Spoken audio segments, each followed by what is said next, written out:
Phil Spencer talks supply, Game Pass, and a whole lot more.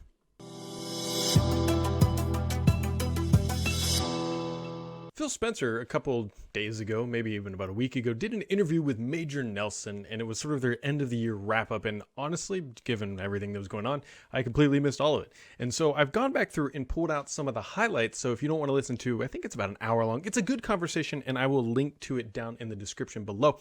So if you want to go check that out, you should absolutely do that. But I've pulled out some of the highlights. Much of their other conversations are games like Phil's playing, like Destiny, and he talks about some of the other titles he's jumping through, if I could enunciate correctly. But he hit on some things, and I'm just going to start pulling them out. The number one issue, which I'm sure his Twitter feed is filled with, is talking about supply. And of course, they can't ignore the conversation we've heard time and time again, like, hey, if you want to buy one of these consoles, good luck. You're still rolling the dice. The bots are grabbing them. They're still being sold for a premium on those services. But anyways, getting directly into the point, he says, yeah, I get some of the people. Why didn't you build more? Why didn't you start earlier? Why didn't you ship them earlier? I mean, all of those things, it's really just down to physics and engineering. We're not holding them back. We're building them as fast as we can. We have all of the assembly lines going. I was on the phone last week with Lisa Su, who is the chief executive officer at AMD. It says, how do we get more? How do we get more? So it's something we're constantly working on, but it's not just us. It's the entire gaming industry. Effectively in 2020, we all know that it's hard to get GPUs like the NVIDIA 3000 series. We all know it's hard to get the PlayStation. And so Microsoft is not alone. The likely bottleneck here, which Phil does not dive into that. That's dump I've used twice. Does not dive into this, is likely TSMC. So they have what is known as the premier 7 nanometer silicon factory, and pretty much everybody wants to get a hold of it. You have Apple, you have Qualcomm, and you have also AMD. So all these companies are effectively throwing money at TSMC, and they're cranking out wafers as fast as they can, but there's going to be a bottleneck because they are the holdup. Keep in mind that AMD, unlike Intel, does not own its own fab. They actually spun it out a long time ago called Global Foundries, but TSMC is the leader in the world when it comes to this stuff, and everybody's trying to buy their chips. And so with Apple, Qualcomm, and AMD, and there's more than that who are trying to get in on this, are all buying the same wafers coming down. So it's a constraint issue. And then you have to take into the fact that AMD is not only just building Xbox Series S and X CPUs, they're also building their own CPUs, they're also building PlayStation, so they're getting a slice of the overall capacity that is coming down that line. Now, we know that they're not getting like zero. People are going to look at that and say, gosh, with all those people coming in there, they're not going to get any. That's not the case. We know that the supplies are coming over. They're just being gobbled up incredibly quick.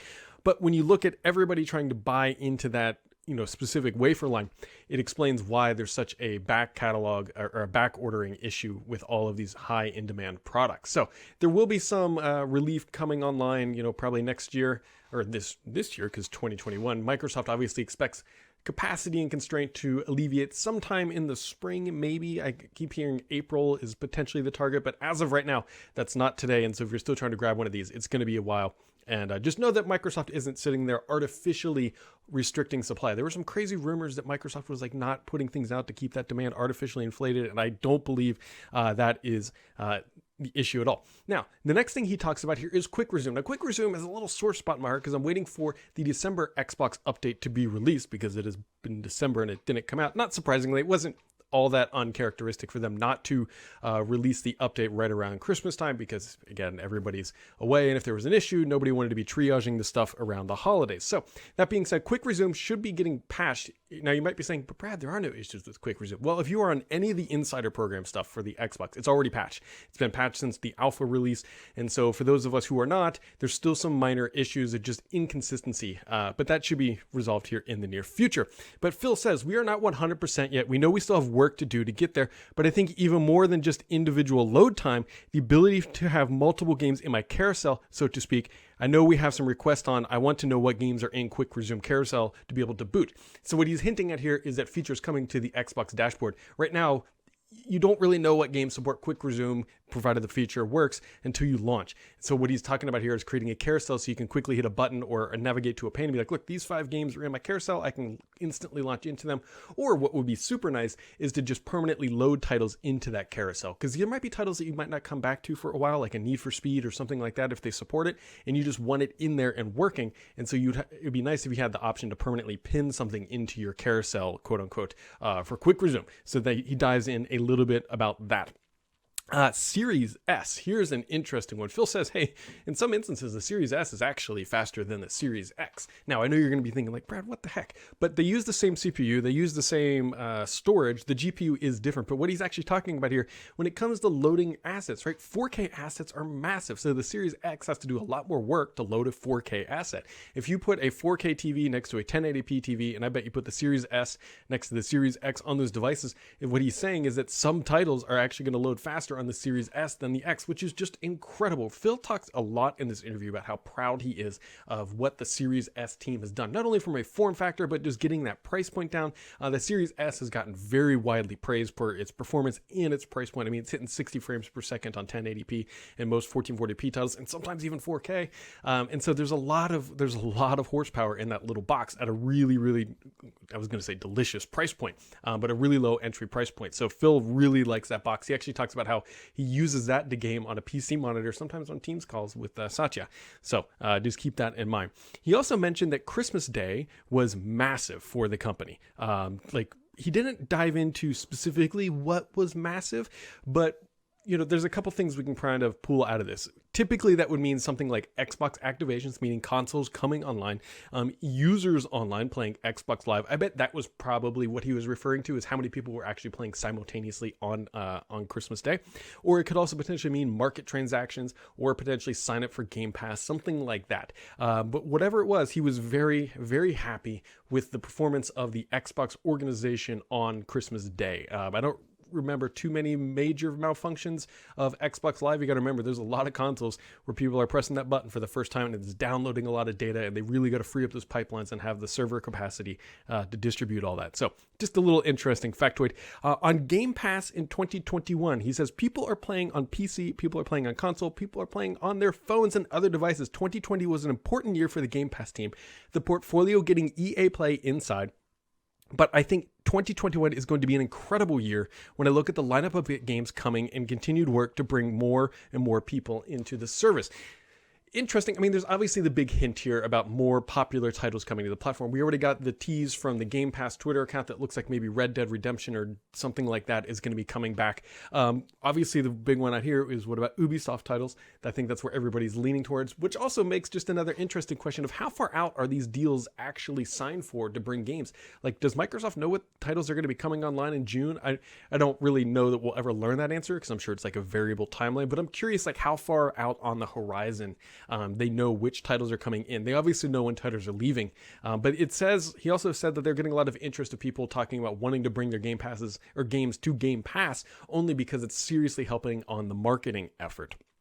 Speaking of Flight Sim, a game close to my heart, he talked a lot about bringing a more robust Minecraft-like community to that title because Flight Sim has a very sticky audience. The people that play Flight Sim are coming back day in and day out, and there's potential here, much like Minecraft, where you have these custom iterations and bolt-ons, that you can do the same thing in Flight Sim. So there's a lot of talk actually in this interview with Major Nelson about modding, which I think is going to be a big deal, because he goes on to say he wants to bring more creators and extend video game life. Minecraft is one of the perfect examples of how creators or third parties have been able to make a livelihood out of the platform and also bring more life to Minecraft and make it long-tailed, meaning that people will be playing it for months and years after it initially launched, considering that we're still talking about it. And last year, it was the most popular title on YouTube. Shows that the modding and that community is a massive component of actually a device or a game success. Yes, you can launch and you can sell the title, and that's great, but the longevity is what Microsoft is looking for, which is a key difference. And he says, how do we bring creators into Xbox? Minecraft was just a massive unlock there, but I think you're going to see us do a lot more in this space where we unlock creative communities where they can bring their content and extend the life of video games. He's really like saying like modding is a big part of this. Like he's not really beating around the bush at all. I wouldn't be surprised if we see the Halo community follow a very similar, or at least an attempt for Halo Infinite to follow a very similar model to Minecraft. I bet they go very heavy and really push that community because Infinite's supposed to be such a massive launch, and it only makes sense that they want to try to do that with Halo Infinite, one of their premier titles launching in 2021. And so it'd be interesting. He also very clearly says Xbox is profitable, which is very good if you're running the organization, and also a growing business. So that's not too surprising think 2020 was probably a massive year for them in terms of user and acquisition, just because everybody's sitting at home and they don't want to watch Netflix all day. They want a game. And so, the fact that it is profitable is very helpful, especially when you want to go out and buy things like Bethesda. I mean, can you imagine that idea?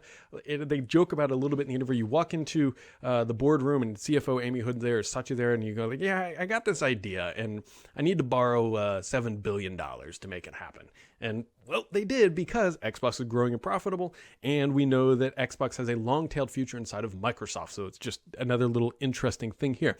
Other interesting tidbits, he talks about xCloud being a nebulous, or not a nebulous, a catalyst to bringing in new people into the Xbox community. He says more and more people we see on xCloud now who don't own a console and don't own a gaming PC. Our long-term aspiration is to make xCloud a great way for new gamers to come into the ecosystem. This is really interesting for a couple reasons. We know that the initial adopters of xCloud are people like myself and somebody probably watching this video. You know, the more like dedicated user, dedicated fan, hardcore gamer who wants to just get this capacity everywhere.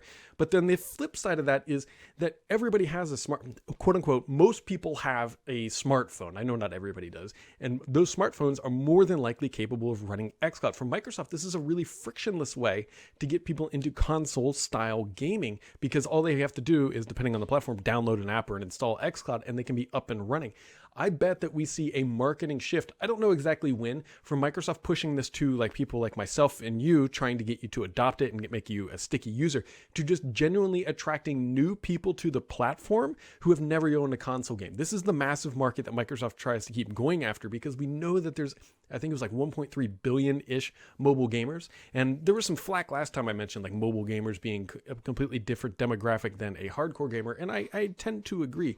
But at the same time, this is all a gaming community that Microsoft wants to address. And if they can address it effectively, it's going to be a massive win for Microsoft. That is why they're investing so much money. If they look at let's just be optimistic and say they sold 75 to 80 million Xbox One consoles. The other side of that mobile gaming platform is massive. We've seen what's happened in China with their mobile gaming ecosystem with all their users. Microsoft wants to try to replicate that same style of success here in the US, but they want to be the conduit that makes it happen. That is a very big deal. It's a huge opportunity for Microsoft, but it's going to take them some time to get there. And so the interview is again, the link down below, worth a watch, because it just kind of helps you understand, Phil brain dump upon the community about what he's thinking about. And they talk a lot about Horizons, which is always good.